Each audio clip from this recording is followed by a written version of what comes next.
Hello everybody and welcome to Amphlett Reviews, back with another Kinji Fukasaku deep dive into some more Japanese cinema. I've been really enjoying doing this little series of Kinji Fukasaku films, going all the way to the early 60s, leading into now going into the 70s, very close now to the 70s, landing on the Black Rose Mansion, released in 1969. And this one stars Akihiro Maruyama. If I'm saying the name correctly, I do apologize. Pronunciations isn't my strongest suit. And this is the main character and protagonist of the Black Rose Mansion. And she had a previous film relationship with Kinji Fukasaku within The Black Lizard, which is one of the ones that unfortunately I've not managed to get access to. But he did two films with this performer. And it's interesting because the production and the history behind the Black Lizard and this film is quite fascinating. Doing a little bit of research into this before going on to the film, just add a bit of context. This performer is a drag queen, someone who is very famous during that time, during the late 60s, going into the 70s, who had quite a reputation, performances, and had an interesting collaboration with Kinji Fukasaku just for two films. I believe she might have done a cameo within one of the others, but these were the two movies that she was kind of known for, and she was the central character in both films. And I've heard very good things from Black Lizard, and she went on to do a lot of voice work in a lot of the Studio Ghibli movies. So she had a quite interesting, kind of successful career during the 60s, leading into the animation world much later on. This film is essentially a showcase for that performance and for her character and for her persona in potential real life during Japan during that time. The film itself is based on a stage play, I believe by the same name. It has the kind of similar kind of premise. I think maybe some slight changes, but it is an adaptation based on a stage play more than a traditional type of movie just made for her. And, you know, the whole film basically lies and rests on your enjoyment and your intrigue based on this character performance and the persona potentially this actress had in real life and, you know, during the film itself. I'm unaware of who this person is. Someone was before watching this film, and I can only judge it based on the material that's presented within Kinji Fukasaku's Black Rose Mansion. And in terms of a creativity and doing something quite different, this was nice to see from Kinji Fukasaku. As mentioned, we've been doing The Green Slime, doing a sci-fi B-movie collaboration with MGM, now doing something like Black Rose Mansion, and previously the Black Male Is My Life, more of a darker comedy. Definitely kind of venturing out and doing something a little different compared to the traditional Yakuza genre. And the film tells this kind of series of tales of men that basically longed for her and kind of dreamt about her, or have had scenarios where they've been in love with her. And it's almost like this kind of like siren kind of drama. It's a social commentary film about love and possession, and the idea of kind of this black rose, you know, she's hoping this black rose will turn to red and she will find out true love, and this idea of lust versus kind of love, and interesting kind of themes being played. The film reminds me of very much in the same kind of manner as a kind of another throwback movie that was made much later on within 2016 called The Love Witch, where in that film that's like a massive throwback to those kind of late 60s kind of 70s kind of movies, kind of hammer kind of horror movies, essentially Gothic movies, where in that film she's a witch basically trying to find a partner, and she's using potions and magic and all sorts to kind of find it, and ending in very disastrous kind of ways where basically the men will lose their minds. And this is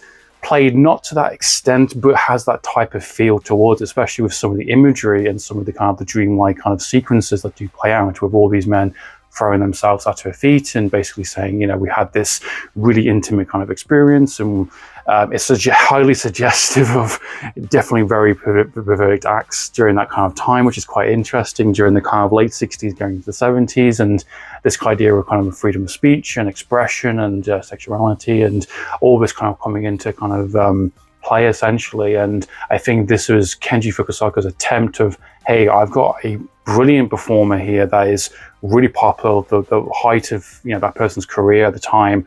You know, already successful movie prior to that within a kind of a dark comedy with Black Lizard.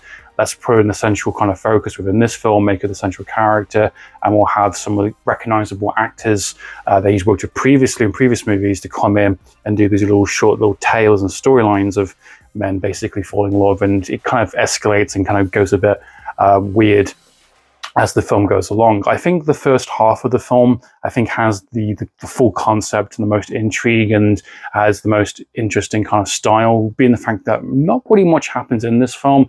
He does throw in an action scene towards the third act, which completely feels off.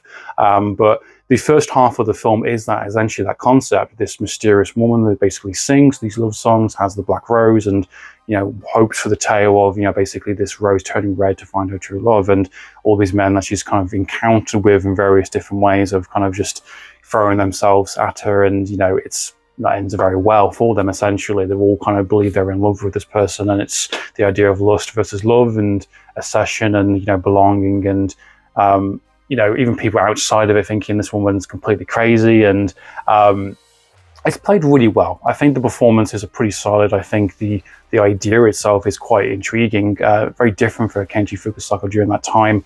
I have seen better versions of this type of idea out there, but I think it does it relatively well enough for an hour-and-a-half movie. I would actually recommend and highly recommend something like Dressed to Kill, Brian De Palma. Any Brian De Palma film tackles these ideas, and he's kind of doing a kind of a tribute and a throwback to Alfred Hitchcock, which was the master of doing those types of films, suspense movies, and characters not being who they are, and this dreamy kind of gaze within kind of during that time, especially within Psycho, for instance.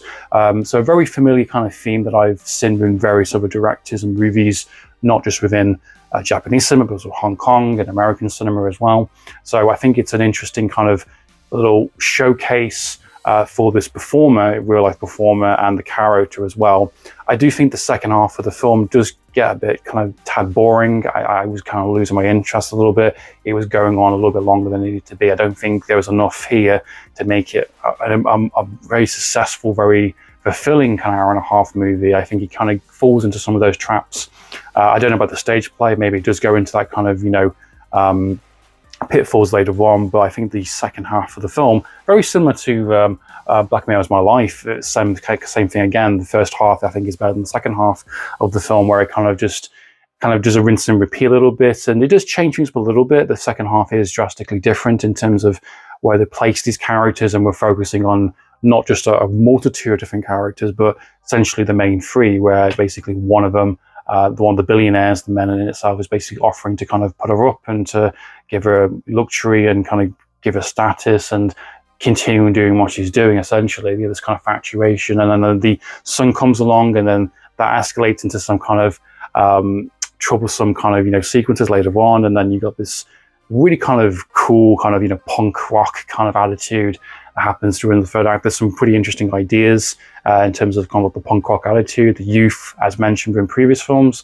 and of course the doing his traditional kind of gunplay kind of car chase sequence, which doesn't feel quite right for this film, but I see why they're putting in there. It's a different perspective of the older kind of generational men, rich, successful billionaires, gentlemen's clubs, pristine kind of thing, or politicians and professors and some form of higher status, and then we've got this youthful kind of rebellious kind of nature coming into it, crashing the party a little bit.